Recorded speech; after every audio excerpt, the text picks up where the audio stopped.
Liverpool versus Manchester United is one of the biggest games in the Premier League calendar, and it's a big game on the weekend. And today I'm going to be doing a tactical preview talking about the lineups, what I would do and what I think the managers would do, and how each team can go about trying to exploit the oppositions. I'm going to start off by doing the two lineups for each side, and of course this is the JLA Tactics board from James Lawrence Alcott and his team, one of the best football YouTubers out there. I'm going to leave a link to this in the description below, so make sure you go check it out. So for Liverpool, we're going to start off and go for first. I think Mamardashvili starts in goal for this one. Obviously, Alisson Becker is out injured because he picked up a thigh injury against Galatasaray. I think at left back, it's going to be Milos Kerkez for Liverpool. I know, obviously, that he's sometimes a little bit rash and not always staying in his position, but I think compared to him and Robertson, I think Arne Slot has made it pretty obvious who his first choice left back is going to be, so it's going to be Milos Kerkez. Of course, the captain Virgil van Dijk is going to be there.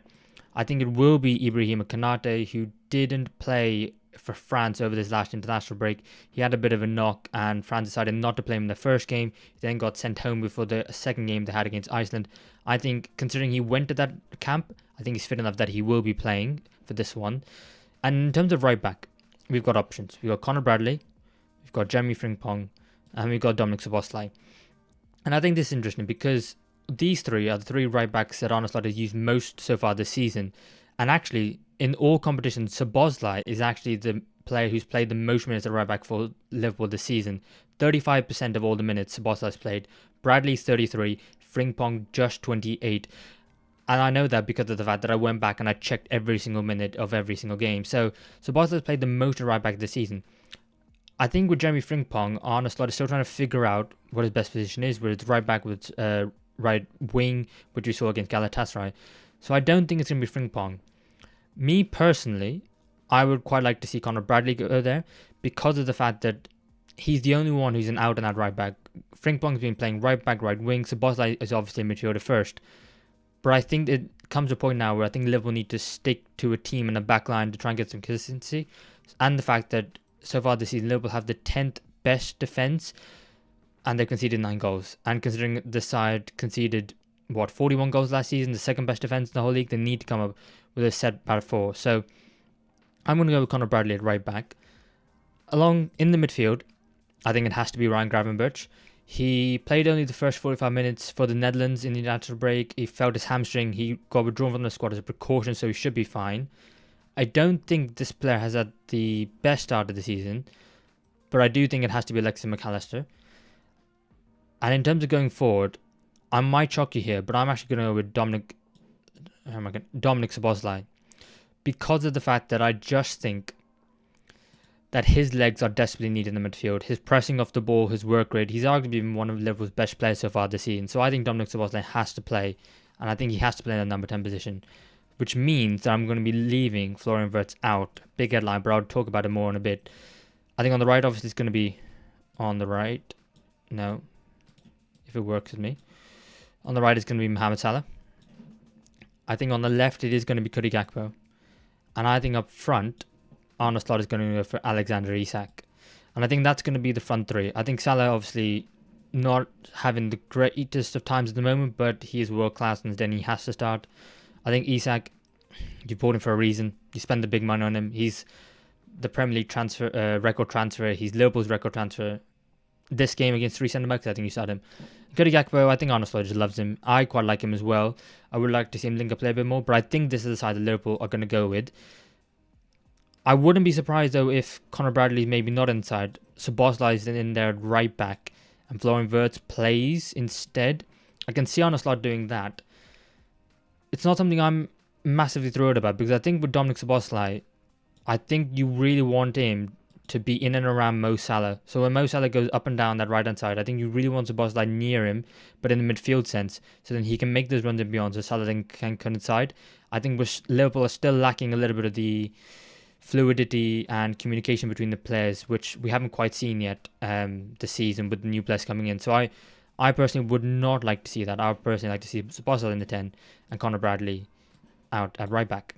And then when it comes to Manchester United, immediately you have a question mark in goal. Do you go for Bayindir or do you go for Lamens? And I think this is one for me because Lamens came in against Sunderland that 2-0 win just before the international break. He did really, really well in the game. He didn't do anything outstanding, but he did all the basics really well. And the bar is set quite low because for him to just do that and all of a sudden for people to start raving about him, I think shows you what the levels of Manchester United goalkeepers have been at the last few years. So I think it is an easy one. I think you do go with Lamens. Yes, it's a big game. Yes, it's going to be intense for him. But I think whatever really happens, you can just almost brush it off and say it's Liverpool. It's going to be one of the biggest games with one of the biggest crowds and intensities you're going to have. So you may as well learn it, and then you may as well get used to it right from the off. In terms of the back three, I know Ruben Amorim likes to rotate his back three a lot. I personally would go for the same back three that won against Sunderland, because I think once you win, I really like this Man United side to not rotate, keep the same 11 and go again, build that fluidity, build that momentum, build those connections between each other. And I think at the moment with Lisandro Martinez out injured, I think this is Man United's best back three at the moment. I don't think Harry Maguire is in it. I think in terms of wing backs, I think Amad Diallo is set. I think he is Man United's first choice right wing back. The left wing back is a bit more difficult, because do you go for Dorgu or do you go for Dallo? Me personally, again, on the back of that Sunderland result, I would go for Dallo, but not only because of the Sunderland result, also because of the fact that the derby match at Liverpool last season at Anfield in January, Dallo absolutely tore to shreds Trent Alexander-Arnold, who did not have a good game in that one, on the back of some Real Madrid speculation at the time as well. So I think, with that knowledge, go back to Dallo in this one. So I would be playing him at left wing back. The midfield, and it was that January game when Man United got the 2-2 draw. They had Kobbie Mainoo and Manuel Ugarte in midfield, Man United. I don't think either of those are going to be starting. I will be talking about them more later on, but I actually think it's going to be Casemiro, probably this way around, and it's going to be Fernandes, which is not a midfield I'm absolutely thrilled about, if I'm honest, especially away at Anfield. I don't think there's enough legs potentially in here if Liverpool do overload them. But I do think that's what Ruben Amorim is going to go for. And I think up front, I think Sesko picks himself. He's a big money centre forward, got 2 goals now, doing all right up front, winning a lot of headers and a lot of flick-ons, and I really, really like that. So I think he's definitely going to be there up front. I think Bryan Mbeumo is definitely going to be starting. I think he's looked like Man United's best attacker so far this season. I think I've really, really liked him, and I really like the fact that he comes in close to Sesko and kind of Sesko wins the flick-on and Mbeumo goes in behind, a bit like when they got Robert Sanchez sent off against Chelsea at the game at home. And then at left attack midfield, the options are Cunha or Mason Mount. And I think Cunha hasn't necessarily started the season great. He's shown in patches and spells that he's a fantastic player and he's going to be the future for Man United. But I think based on the performance, I think you've got to be a meritocracy. Against Sunderland, he got the goal, justified his start, did really well for 60 minutes before Cunha came on.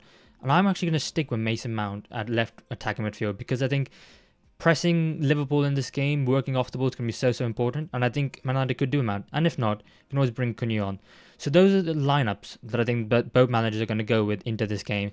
But now let's talk about the tactics. So obviously Liverpool are still second in the Premier League, but they haven't been performing great in any of those games so far this season. They haven't really had a comprehensive win where they've dominated the opposition, scored lots of goals and kept clean sheets. It's all about finding that balance at the moment. And I think for Liverpool, there's been a lot of talk around Mohamed Salah and his position on the right wing, because obviously last season he did incredibly well, getting all those goals and assists. This season so far, it hasn't quite worked out for him. I think only 1 goal from open play it was, and I think that was in the very last minute against Bournemouth at home in the opening game. So there's been a lot of talk about Mohamed Salah, and I think that got even more accentuated after Cucurella came out in the game against Chelsea, when he talked about they tried to target Salah and try to get men on the blind side of him because they know he wasn't going to necessarily help out in defence. And I think that is someplace that we have to start off with, because Mo Salah at the moment, whether you want to admit it or not, is part of the problem why Liverpool aren't doing well. Him not getting goals, him not getting assists is an issue. And when he's not doing that, it hurts the team, because they can't get the relief of him scoring those goals. Therefore, he has to help out in defence, which he's not necessarily doing. But just because Mohamed Salah is part of the problem, I don't then think that means that he can't also be part of the solution. I think how Liverpool get back to the best is also getting Mo Salah to his best. And this season so far, he's averaging 1.5 shots per 90. compared to all of his other seasons in Liverpool, where he's averaging a minimum of 3. So those are cut in half at the moment, and is not quite working for him with the link-up play. And I think a part of that is not having Dominic Szoboszlai in that midfield, which is why for me I am so set on, I think Szoboszlai has to play in the attacking midfield position. And I hate using the words like has to play, because with Liverpool, with the amount of quality they have, you could play a number of different players, and in theory it should work out well, but in practice it's not working out right now. So I would really want Dominic Szoboszlai to be playing in the number 10 position, so he can link up with Salah as well, get Conor Bradley high and wide, so then Salah can go back into inverting and then getting shots off away with his left foot, and then get that linker play around him. And because of that linker play, which I'm really looking for Salah, you could even make an argument that Salah and Ekitike are the ones who have built a more of a solid connection so far. Ekitike started the season on fire. I think honestly I will just go for Isak though over Ekitike for this one, just because of the fact that it is a back three, and if Man United did end up playing really well and the wingers of Liverpool ended up getting back, Isak on his day has the ability to completely dominate a whole back three and the whole defence, not just one individual player. So that's why I think Isak will probably play over Ekitike. And in terms of the midfield for Liverpool, I think it's so important, because they could really overload this midfield if they had the opportunity to do so. I really think Conor Bradley should be pushing up, Milos Kerkez should be pushing up, and I think what it's really going to be is, can Liverpool, and in theory actually, maybe Szoboszlai might have to drop in deep, can they overload the Man United attack when building up the ball from deep, from their own back line? And can they overload it? Can they get it through there? Because if they can, then this is what you want to get to in the end. You want to get to a 3v2 in that Man United midfield. Can I do it like that? I can't do it like that. Still learning. Bear with me, guys. If you get 3 in there, that's where you want to be. Can you push Salah all the way up on Shaw? Can you put Gakpo all the way on Euro? And yes, Man United will have 3v2 at the back. So if you lose that there,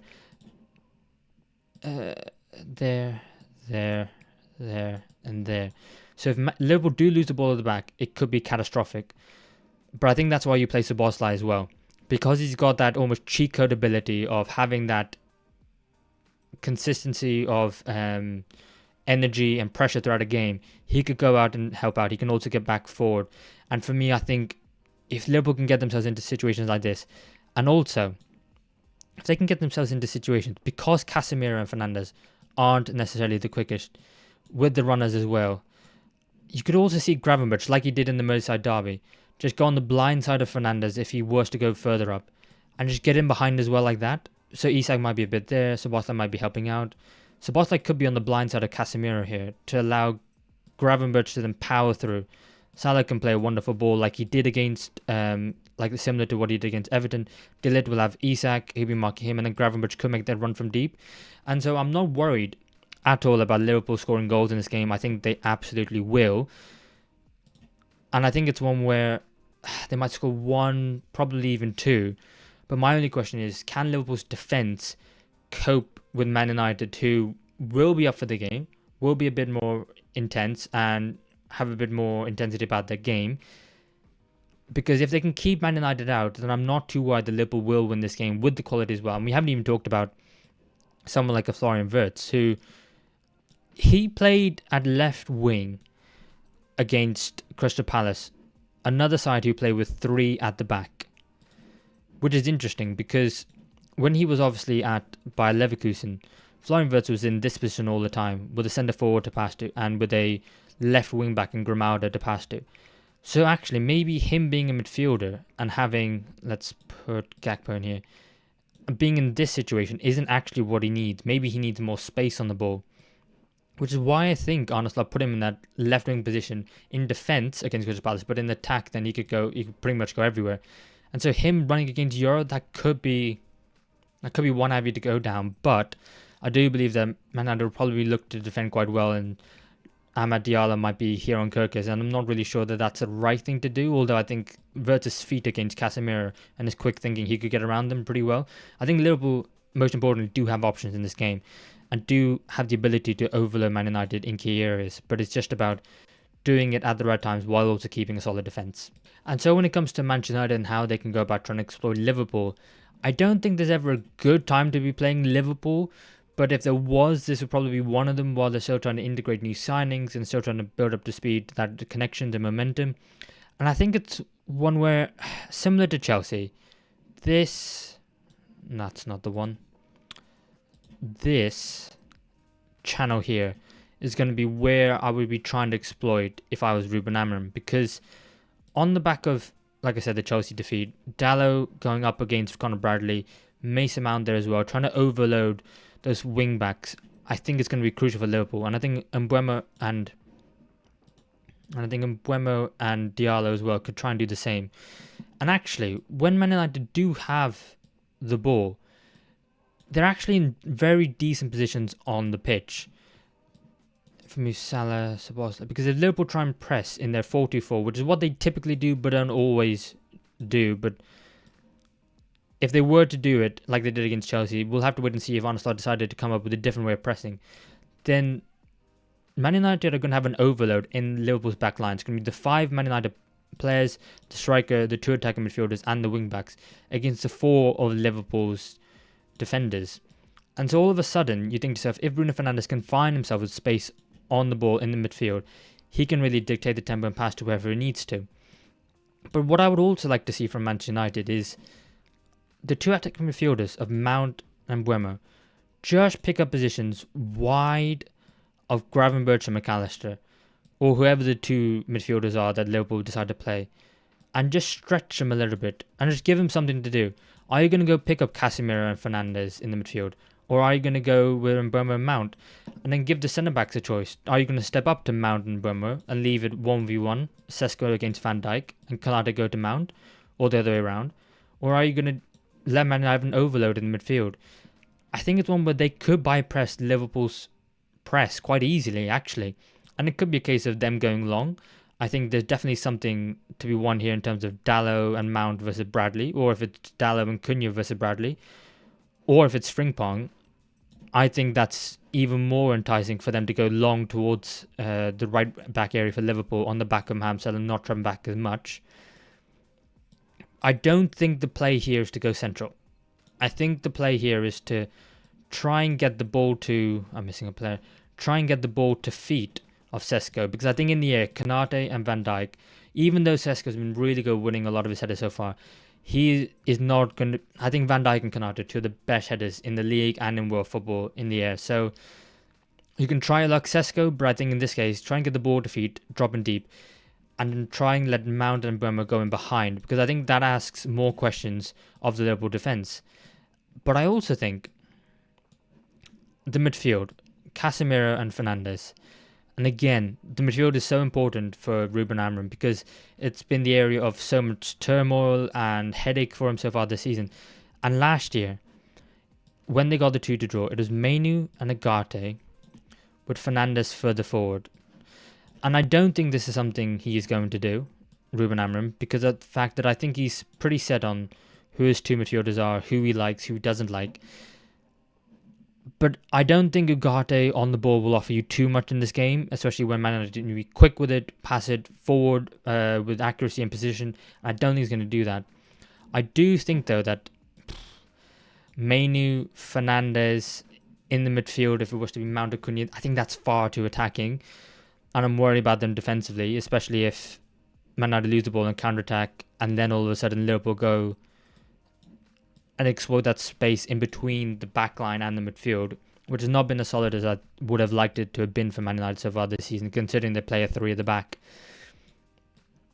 So then I'm thinking to myself, okay, if it is Casemiro and Fernandes, which I think it will be, and I think most people think it will be, I really like to see Man United go long, which they have been doing, to the wide areas, trying to exploit these wide areas here, and then try and get the ball into the box once you beat them. So if Dalot can get on the wrong side of Bradley, which has happened a lot this season, or if Diallo can get on the wrong side of Kirkis, and people have done that so far this season as well, and then you can find Mount, Sesko, and Mbeumo, and then it's only Van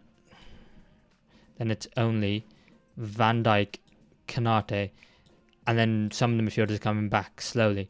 Then all of a sudden a 3v2 here, That's where I think the Man United will get the most joy and could hurt Liverpool on the counter-attack. If that happens, will have to remain to be seen, but I think that is how Man United get back at them. And there's one more thing that I want to talk about with Man United, because I think they're going to struggle defensively in this game. I'll be very surprised if they didn't concede a goal. And if I were them, I think the reason why Dalot is more likely than Dorgu, even though they both played a decent amount of minutes this season, is because of the fact that Dalot is right-footed. And it's been a thing that people have tried often against Mohamed Salah, played right-footed against him. So when Salah tries to cut inside, then they're able to match him with their stronger foot as well. So I would go for Dalot here. But also, Dominic Szoboszlai, if he's in the Liverpool in the attacking positions and he's in the Liverpool forward press, then I think that it becomes even harder for Man United to come out. And I think the weakness needs to be the fullbacks of Liverpool, and they need to go and attack them quickly. But I think if Szoboszlai, which is highly likely, is at fullback, and let's say it's Florian Wirtz instead, then I think this press, when it's Yoro, when it's Dalot, Shaw, Delid will play central, Shaw, and then we'll give the ball to Lemens. If Liverpool were to press like this, then I think that press, while in numbers, works really well. I actually think that Man United could find a way around it. And if Gravenberch and McAllister aren't on it, with Casemiro and Fernandes, Man United will have the extra man there in Delid.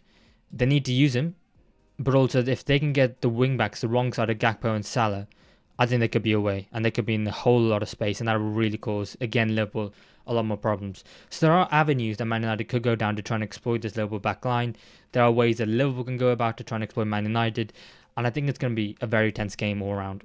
And so in terms of my prediction going into this game, I see Liverpool conceding, but I also see Liverpool scoring with the way they're playing at the moment. Let's see if Arne Slot has thought of any way to set up his team differently to maybe get the best out of them over the international break. But I think maybe if Man United were to come and do really well, like last January when Bruno Fernandes really, really ran the show, I thought he was fantastic in that game. If Fernandes has a good game in the midfield, I think, it's a rivalry, could be anything. I think I don't think Man United win this game. I think if they get a result, it'll be a draw, maybe a 1-1. But if one team were to win it, I'd probably say Liverpool are going to win it. So I'm going to go Liverpool 2-1. But if Man United get a positive result, it'll be a 1-1 draw for them, which we'll have to wait and see how the game goes to see if the draw, which team would be, that result would be the best for. But there's my preview for the Liverpool versus Manchester United game. Let me know what you guys think in the comments below, and I will see you in the next one.